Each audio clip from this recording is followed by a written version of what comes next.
Ariel Sharon limogé, Shimon Peres prend le risque de l'éclatement de la coalition. Invité de soir par le président du MRG, il y a du rififi. Les radicaux de gauche refusent l'accord électoral négocié avec les socialistes. En direct du palais Omnisport de Bercy, les 6 jours, 5 heures après le départ. Alain Souchon est la vedette de la page spéciale cinéma du mercredi à la fin de ce journal. Mesdames, Messieurs, bonsoir. Crise en Israël, la plus sérieuse depuis la création du gouvernement d'union nationale dirigé par le travailliste Shimon Peres. À l'origine de la tempête, le général Sharon, ministre de l'Industrie et du Commerce de ce gouvernement. Il a une nouvelle fois insulté le Premier ministre, le traitant de lâche, de mollasson et de cynique absolu. Mais cette fois, Shimon Peres a repris la balle au bond et limogé Ariel Sharon, prenant ainsi le risque d'une rupture de la coalition. Joël Hazard nous explique ce qui est en cause dans cet affrontement. Ariel Sharon va-t-il réussir à briser le gouvernement d'union nationale ou fera-t-il amende honorable en se déclarant in extremis solidaire, sinon de Shimon Peres, du moins de la politique de son gouvernement? Pour l'heure, le Premier ministre maintient sa décision. Et ce ne sont pas tant les insultes reçues qui l'y poussent qu'une volonté de limoger le principal détracteur de ses initiatives de paix. Si Sharon part, Yitzhak Shamik ne peut rester. Son parti, la droite israélienne, volerait en éclats. Ce sont les petits partis religieux, membres de la coalition, qui seront les arbitres. Ils font ce soir la navette entre gauche et droite, négociant avec les uns le prix de leur adhésion à un gouvernement amputé du Likoud, s'évertuant d'autre part à obtenir d'Ariel Sharon une déclaration d'allégeance pour amener Shimon Peres à revenir sur sa décision. La nuit portant conseil, l'ancien ministre de la Défense acceptera-t-il de nuancer ses condamnations à l'encontre des perspectives de négociation avec la Jordanie? Ariel Sharon, le plus violent adversaire de toute concession territoriale, pourrait choisir de rester dans le gouvernement de coalition, car n'est-ce pas le meilleur moyen de freiner un hypothétique processus de paix? 48 euromissiles de l'OTAN seront déployés aux Pays-Bas. Le Parlement hollandais a donné son feu vert à ce soir il y a un peu plus d'une heure, après 2 jours de débat. La France ne renouvellera pas ses contrats d'achat de charbon à l'Afrique du Sud. C'est la décision annoncée aujourd'hui par le Premier ministre. J'ai décidé de demander à ces établissements français de ne pas renouveler leurs contrats.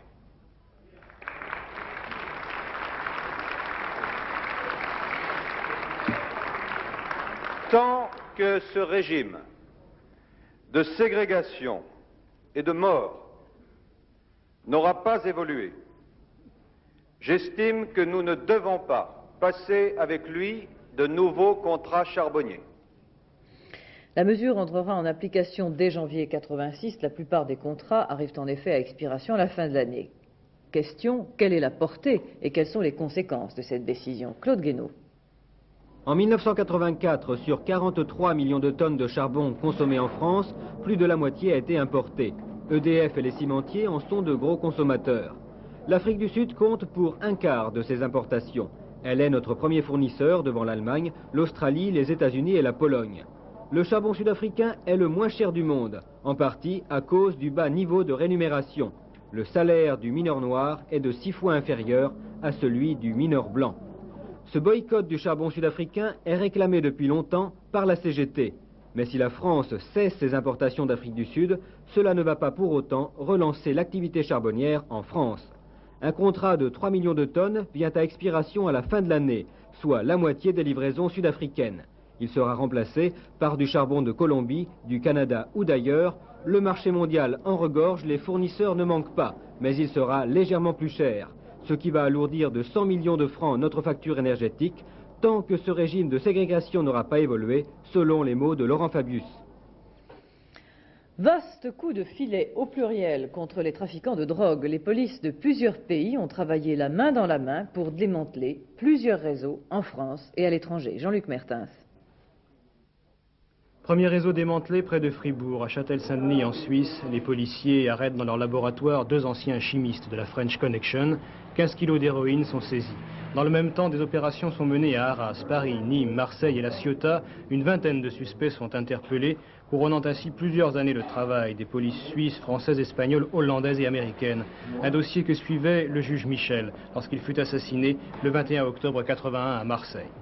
Deuxième réseau a tombé, à Marseille justement la nuit dernière. La coopération policière franco-tunisienne permet l'arrestation de 55 ressortissants tunisiens soupçonnés de trafic. 7 autres personnes ont été arrêtées à Paris et à Port-Bou.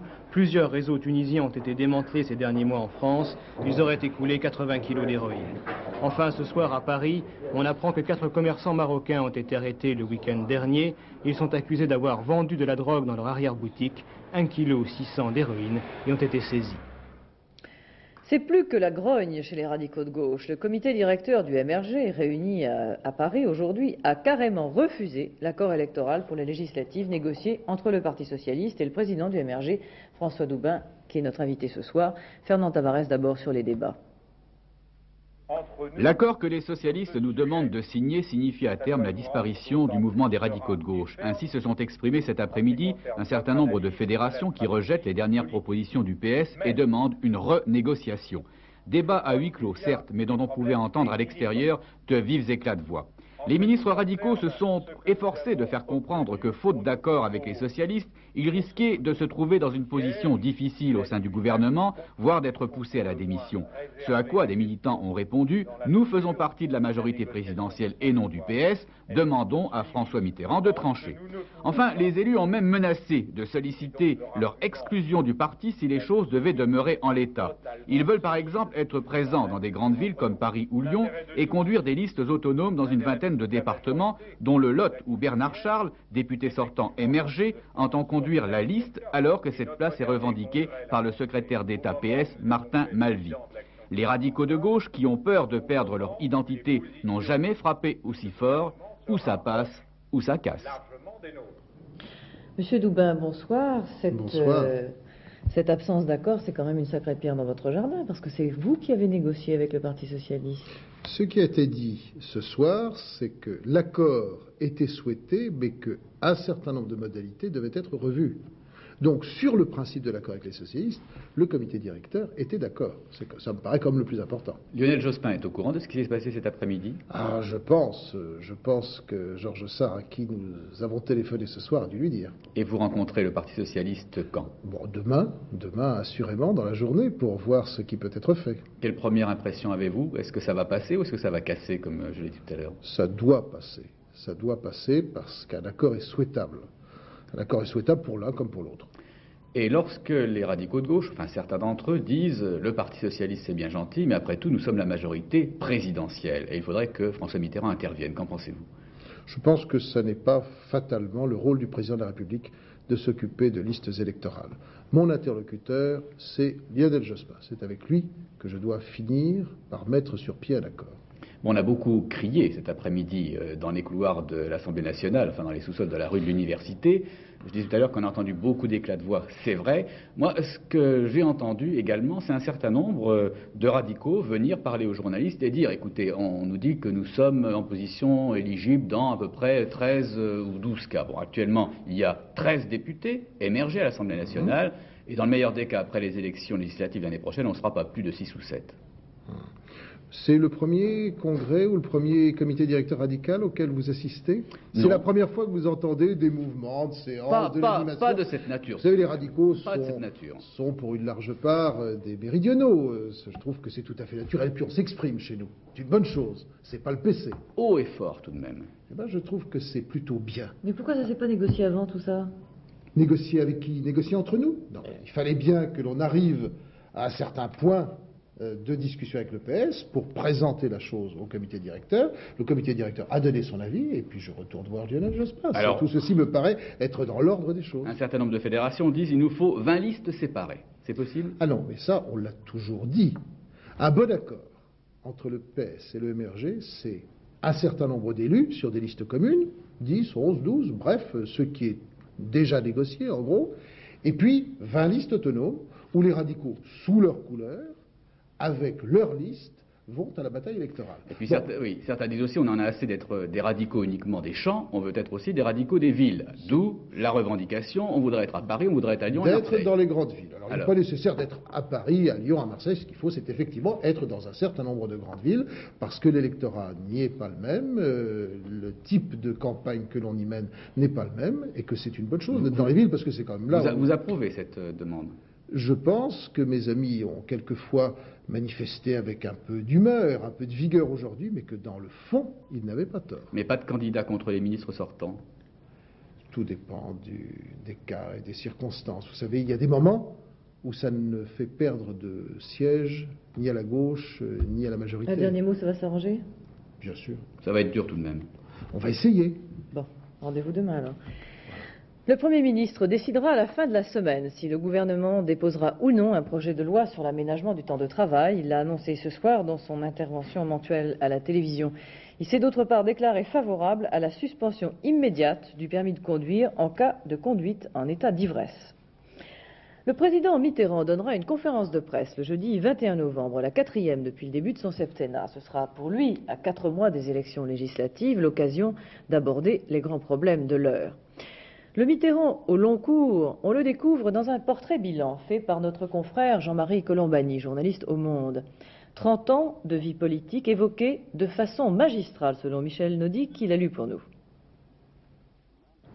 En ce jour où je prends possession de la plus haute charge, je pense à ces millions et ces millions de femmes et d'hommes, ferments de notre peuple, qui, 2 siècles durant, dans la paix et la guerre, par le travail et par le sang, ont façonné l'histoire de France sans y avoir accès, autrement que par de brèves et glorieuses fractures de notre société. L'auteur ne fait pas dans l'intimisme. Ce dont il nous parle, c'est presque d'une figure théorique incarnée, avec si peu de chair au fond incarnée par François Mitterrand, la figure théorique de l'acteur politique, l'essence ou la quintessence de l'homme politique. Une phrase résume le tout, c'est-à-dire le personnage. Son critère est celui de l'utilité dans une perspective de prise ou de conservation du pouvoir. L'air du temps peut donner à ces mots une piètre valeur. C'est l'affaire des amateurs de mode, autant dire d'illusions. Au vrai, il n'est question ici que de contradictions et des plus productives. Celle d'un homme doué d'une morale de gauche et d'une culture de droite. Celle d'un homme politique dont la réussite même, à savoir la marginalisation des communistes et la construction d'une grande force socialiste, engendre la défaite probable, faute d'avoir eu le temps d'occuper l'espace vacant. La contradiction enfin de l'homme d'État contraint à la trahison pour le rester, contraint à supporter le poids d'une opprobre qu'en face on porte en sautoir comme une vertu capitale. Un ouvrage à tout prendre marqué par un vibrant éloge de la politique et une admiration discrète et sans complaisance pour un de ses héros les plus qualifiés. François Mitterrand n'est pas un personnage univoque. On ne peut pas dire il est tout comme ça ou tout comme ci, on se trompe une fois sur deux. C'est un homme ambivalent. Donc c'est un livre que j'ai écrit qui est complètement ambivalent. Il y a des parties de critique fortes, comme vous avez pu le noter, il y a des parties d'adhésion aussi fortes. Vous citez Mitterrand à ce propos, vous dites, vous allez encore dire à mon propos que tout est compliqué. Absolument, tout est compliqué avec lui, et c'est vrai, et ça explique beaucoup de la relation froide qu'il a instaurée entre lui-même et l'opinion. Pour le reste, mieux vaut attendre pour juger que le temps passe. L'histoire en ces matières donne quelques conseils. Après tout, il y a peu que l'on sait que Louis XI fut un grand roi. Depuis 18h ce soir, ils tournent et ils vont tourner ainsi jusqu'à mardi prochain. Ce sont les coureurs des 6 jours de Bercy, 3e édition. En direct de Bercy, je l'espère, Dominique Champeau. Dites-nous tout, Dominique, sur le début de cette épreuve, héritée de la grande époque du Veldiv. Eh bien oui, ici ça tourne à Bercy, les coureurs beaucoup avec leurs jambes et les spectateurs un petit peu avec la tête. Le principe des 6 jours, vous le connaissez, Geneviève. Ils se disputent par équipe de 2, il y en a 19 cette année et le classement s'établit en quelque sorte à la distance parcourue. En ce moment, nous assistons à ce qu'on appelle une chasse. Et c'est au cours des chasses que les équipes peuvent prendre un ou plusieurs tours à leurs adversaires. Après les chasses, il y a également les sprints. On y marque des points suivant le classement. Si on est premier, 6 points, 4 si on est second et ainsi de suite. Et dès qu'une équipe arrive à marquer 16 points, ces points se transforment automatiquement en tours d'avance. Bref, On n'a guère le temps de souffler ici et personne ne s'en plaint, pas le public, pas très nombreux ce soir, et pas davantage les coureurs, puisque les 6 jours, s'ils imposent un rythme exigeant, sont aussi les mieux rémunérés de la spécialité. Chasse et sprint se disputent 700 000 francs de primes, qui seront ainsi distribués au fil des tours jusqu'à mercredi. Et actuellement, il y a 5 équipes dans le même tour. L'équipe belge, Tournée de Wild, l'équipe suisse, Muller-Giesiger, une équipe franco-australienne, Motet-Wiggins, l'équipe Valais-Franck, qui avait gagné ici l'année dernière, un Français et un Danois, Valais-Bern-Franck, et aussi l'équipe du champion du monde, Job Zoltmek, associé à Pijnen. Mais tout cela, bien sûr, est fait pour changer d'ici mardi. À vous, Geneviève. On vous revoit avant mardi quand même, j'espère. Comme tous les mercredis, les pronostics de Soir 3 pour le loto sportif. Il s'agit cette semaine de rugby. Daniel Leclerc. Après les milliardaires, les gagnants du dernier loto sportif ont dû se contenter de peu. Avec l'apparition du rugby, cela risque de se reproduire, d'autant que la logique y est plus souvent respectée qu'au football. Pour cette raison, les clubs évoluant à domicile auront la faveur du pronostic. Dans cette perspective, Groyer, Narbonne, Toulon, Biarritz et Valence doivent s'imposer. Dans le derby du Béarn, Pau a les moyens de s'imposer à Laurent. Combat difficile pour Boucau contre Brive et surtout Toulouse face à Béziers, c'est le match des champions. C'est aussi 2 doubles que nous vous proposons pour ces 2 rencontres. Dans la deuxième partie de la grille, on peut miser sur les victoires à l'extérieur d'Agen à Tyros et de Perpignan à Marmande. En revanche, beaucoup d'indécisions dans la rencontre Nîmes-Dax, c'est aussi notre 3e double. Pour le reste, avantage à ceux qui reçoivent. En conclusion, le rugby c'est amusant, mais c'est le loto qui risque gros, car il faut comprendre que le rugby n'a pas le même impact que pour le football. Bref, c'est un essai qui reste à transformer. Black and Blue, noir et bleu, c'est le titre de la nouvelle revue noire américaine des années 80. C'est signé Claudio Segovia et Hector Orezzoli, les auteurs de Tango Argentino et Flamenco Puro, très remarqués à Paris ces dernières années. Première du spectacle, ce soir au Châtelet, naturellement, Jean-Louis Mingalon en était.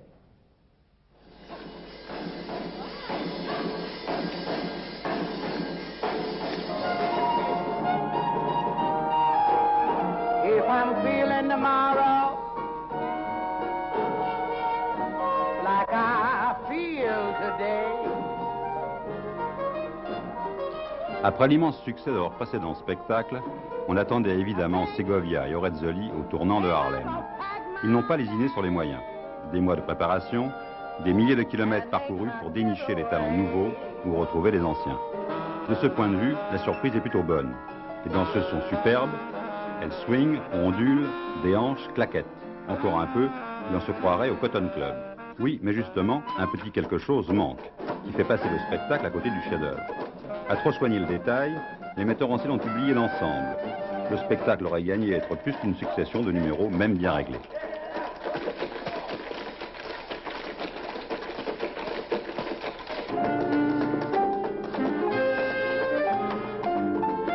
Ce danseur de claquettes s'appelle Jimmy Slide. Vous l'avez vu dans Cotton Club de Coppola, vous le verrez dans le prochain film de Bertrand Tavernier, Autour de minuit. Son numéro de 4 minutes dans Black and Blue est l'un des grands moments de bonheur.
Je n'aurai pas cette voix somptueuse pour vous dire que le dollar est en baisse. Il a perdu 3 centimes à Paris. La bourse, elle, est toujours en hausse. Henri Loret. Le mouvement d'accordéon du dollar se prolonge, mais en dessous de la barre des 8 francs français. La monnaie américaine, prise dans la tenaille des gendarmes du marché, est supposée avoir trouvé momentanément son équilibre. Moins rapide que la veille, le mouvement de hausse à la Bourse de Paris s'est néanmoins poursuivi. L'indice a grimpé de près de 11% depuis le début du terme boursier. On s'approche du record de mai dernier. À New York, Wall Street a mis un terme à sa série de records. On n'est plus si sûr aux États-Unis d'une baisse du taux de l'escompte et le Dow Jones ce soir a reculé de plus de 6 points. Carté demain à Vincennes dans le prix de l'Orne, les pronostics de M. Courtine. Sur les 20 partants, il a choisi les numéros 20, c'est son joker, 4, 9, 8, 19, 7 et 10. Les résultats du loto, encore des chiffres, il fallait cocher les numéros 13, 28, 31, 34, 36, 47, numéro complémentaire, le 48. Le temps demain, pour terminer, la nuit sera froide et gèlera partout, sauf sur les côtes. Autrement dit, demain matin, attention au verglas. De la neige au nord-est de la Seine et des Vosges aux Alpes. Sur les autres régions, brouillard givrant pour commencer, ensuite du soleil, puis pour terminer, des nuages arrivant par la Bretagne donneront de la pluie, puis de la neige. Inutile de dire que les températures seront très fraîches. Vos deux rendez-vous demain avec Soir 3, première édition 19h Richard Tripot, seconde édition 22h20 Mémona Interman. Pour l'heure, vous êtes attendus par Henri Chapier. Avant de vous quitter, le rappel des titres de ce journal. Bonsoir. Ariel Sharon limogé, Shimon Peres prend le risque de l'éclatement de la coalition d'Union nationale. La France n'achètera plus de charbon à l'Afrique du Sud, c'est le quart de nos importations. Rififi au MRG, les radicaux refusent l'accord électoral avec le PS. François Doubin espère que cela peut encore s'arranger. Invité de la page spéciale cinéma d'Henri Chapier, Alain Souchon, ici et maintenant.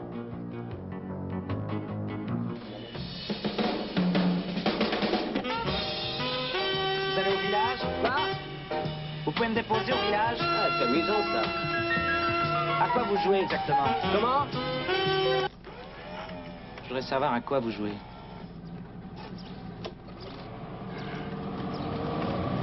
Je vous ai reconnu, vous êtes un des flics, un de ceux qui m'ont interrogé. Qu'est-ce que vous me voulez? J'ai fait mon temps, non? Je dois plus rien à personne. Et l'argent? Vous savez très bien que c'est pas moi qui l'ai, alors foutez-moi la paix, je suis chez moi, ici. D'accord. Chez toi. Mais tu n'as personne ici. Tes parents sont morts, la ferme a été rasée. Tu ne connais plus personne, personne ne te connaît. Tu n'as plus rien ici, sauf l'argent. L'argent et moi. Écoute-moi bien, Berger. Je sais que tu es revenu pour chercher l'argent. Mais il est sale, cet argent. Il est plein de sang.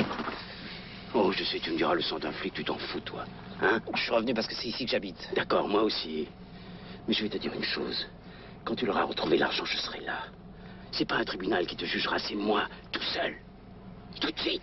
L'homme aux yeux d'argent de Pierre Gagné de Fer, c'est le nouveau film, l'événement même de la semaine. D'abord parce qu'il s'agit d'un film policier pas comme les autres. De l'aveu même de son réalisateur, c'est un divertissement sans message et sans aucune prétention. En revanche, lorsqu'on regarde le générique et la performance des acteurs Jean-Louis Trintignant, Alain Souchon, Tania Lopert, on sait que ce film relève de la nouvelle offensive des acteurs de notre cinéma. On croit de nouveau, et le public en donne la preuve, à un cinéma fait de performances d'acteurs. On remarquera donc un changement de ton dans ce film et aussi une parfaite connaissance de l'air du temps. Les choses ont changé, la morale n'est plus la même, l'attitude du public non plus, et voilà pourquoi ce film de Gagné de Fer n'est pas juste un petit produit de consommation. Rien trouvé? Vous avez pris des risques, c'est bien. Alors maintenant, je vais vous montrer où est l'argent. Où il est vraiment.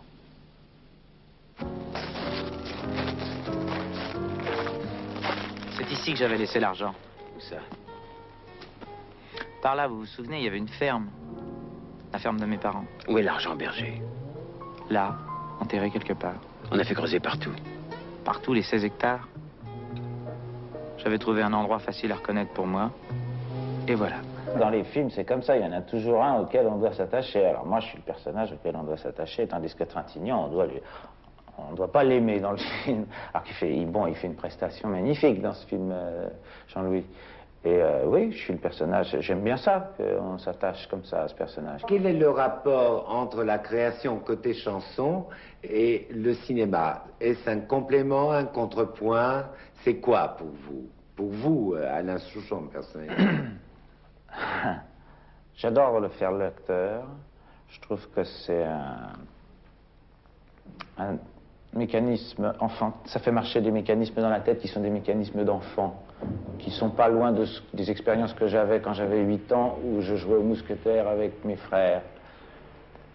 Et que ce soit ces mêmes mécanismes qui fonctionnent quand on joue la comédie, et qu'en plus ce soit un truc sérieux et important, et que ça vous apporte beaucoup de succès, et qu'après on vous demande dans les journaux vos opinions politiques et qu'on vous donne beaucoup d'argent, je trouve ça absolument génial. Je trouve que c'est un métier merveilleux. Ça n'a rien à voir avec la chanson, parce que la chanson, c'est un autre truc, c'est la feuille blanche que vous devez bien connaître, qu'il faut remplir. Alors écrire des chansons, c'est différent.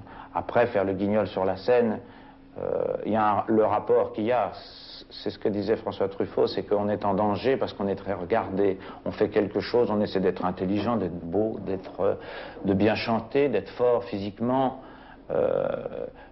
alors que plein de gens vous regardent, ce qui vous diminue beaucoup d'être très regardé. Alors, mais en même temps, sur scène, c'est une émulation. Les gens vous transportent, vous emportent, tandis que la caméra, elle est cruelle, elle vous diminue. Mais c'est ça